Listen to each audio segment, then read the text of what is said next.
Cienījamā priekšsēdētāji, godājamie deputāti, šis ir turpinājums visam iepriekšējam. Ja?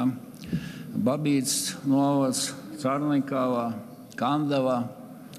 Un jāsaka tā, godīgi, ka mēs tagad lāpām kaut kādu cauru deķi un gribam kaut ko tur izglābt, bet faktiski visa šī administratīvā reforma ir izgāzusies pilnībā un 100%, un es jau vienreiz esmu teicis, ka viss ir pretrunā ar Eiropas pašvaldību hartu, jo tur skaidri un gaiši ir pateikts, ka lēmumus pieņem sākot ar mazāko pašvaldību, kas ir municipalitāte. Šeit pašvaldība ir likvidēta, jo vairs nav pašvaldība, bet mazākā vienība teritoriāli vienmēr Latvija ir bijusi pagasts. Un, ja, piemēram, ne tikai Šveicē, bet es jau esmu minējis šos piemērus, teiksim, Norvēģija, un visur ir pašvaldības ar 100 un mazāk cilvēkiem, kur vēlētu vadību, valdi vai sauciet, kā viņi gribiet, ja?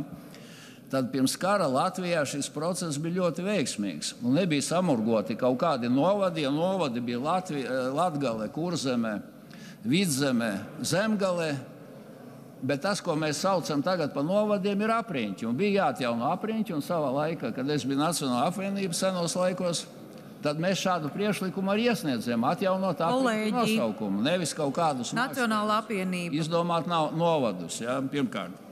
Otrkārt, šeit tātad, ja mēs neļaujam jau tik lieliem teritoriāliem veidojumiem, kur cilvēki dzīvo un kur viņi grib paši balsot un sadalīt savu budžetu, kur jau ir tūkstošos, un mēs uzskatām, ja, ka viņiem nav tiesība, tas ir smags Eiropas pašvaldības hartas pārkāpums kā tāds. Un ja mēs atjaunotu apriņķus un likvidētu šos te novadus, kas tad būtu? Tad varētu būt vai nu pagastu apvienības, kā bija iepriekšējie tie novadi, 3, 4, 5 maksimums pagastu. Jo kas tagad iznāk, ka nerunājam jau vairs par 100, par 1000 vai par 3000, bet ir izdomāti, teiksim, teritoriālai veidojumi, kur, pieņemsim Jaunpiebalgas, paņemam Jaunpiebalgu, ja? Kur tagad slēgs vidusskolu un 70 km no tālākās robežas līdz Cēsīm vedīs elektroautobusu ziemā, kurš vispār vasarā var 100 km nobraukt. Un, protams, salūzīs.